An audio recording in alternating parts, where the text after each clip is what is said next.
Talent is overrated. How many of you think that is an outrageous statement? Let me make another one. Practice does not make perfect, practice makes permanent. Thoughtful practice makes perfect. Wolfgang Mozart, the great composer, one of the greatest of all time. How many of you believe that this was a God-given talent for him? The truth? Wolfgang Mozart started playing the piano at age 3. He used to watch his elder sister, Nannerl Mozart, playing the piano. Nannerl was a pianist and she was also a composer. Their father, Leopold Mozart, was a violinist and a composer. And he was focused on making both his children great musicians. Wolfgang Mozart, at age 5, composed his first piece of music, a very simple piece of music. But between age 3 and age 5, he played the piano every day for many hours. At age 6, his father took both the children on a tour of Europe, and they did that always, many times. During this tour, they played for the nobility, the royalty of Europe. They had access to the best musicians of the time, and Mozart grew up in an atmosphere of music. A dolphin swims beautifully.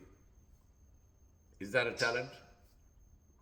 Or is it the result of being born in a dolphin family and living in the ocean?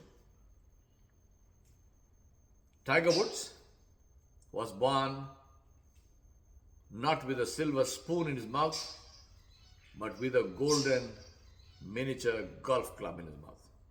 Because Tiger Woods got his first golf club, hold your breath, at the age of 6 months, not years. Because his father was an expert golfer and he was also single-mindedly focused on making his son into a champion golfer.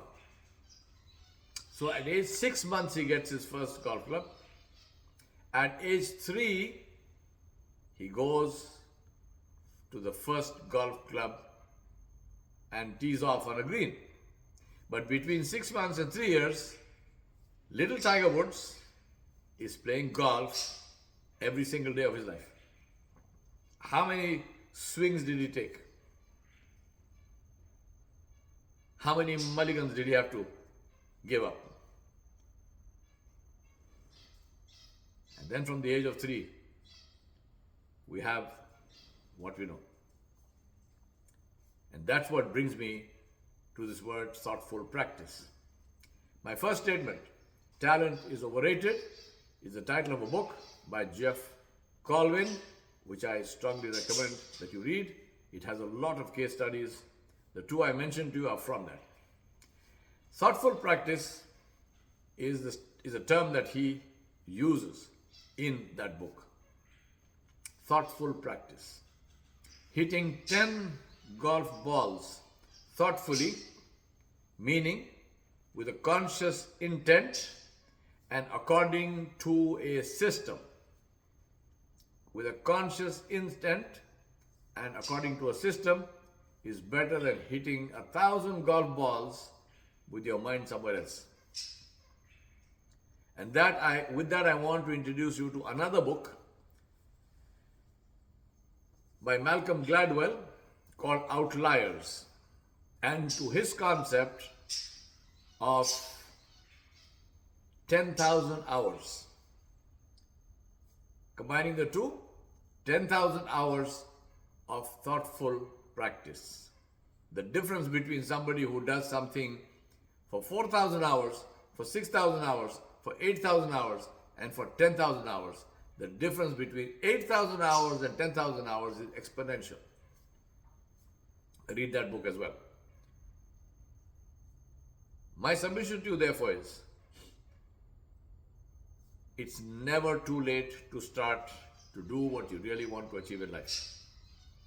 Provided you are clear-headed in your mind, that you are ready for thoughtful practice and for hours and hours and hours and hours and hours of that. It's not easy. But then, ask yourself, is it worth being the Mozart or the Tiger Woods of your world? Because I want to end with my quote. Anything done with conscious intent and according to a system gives value-added results. You pick up a 20-kilo suitcase from the luggage carousel at an airport and you throw out your bag. You pick up the same 20 kilograms in a gym according to a system, thoughtfully, under the eye of a coach, and you build muscles. One breaks your back, the other one strengthens your back. The weight is the same. You are the same. The difference is you do it thoughtfully, consciously, and you do it according to a system. Thank you very much. Have a great life.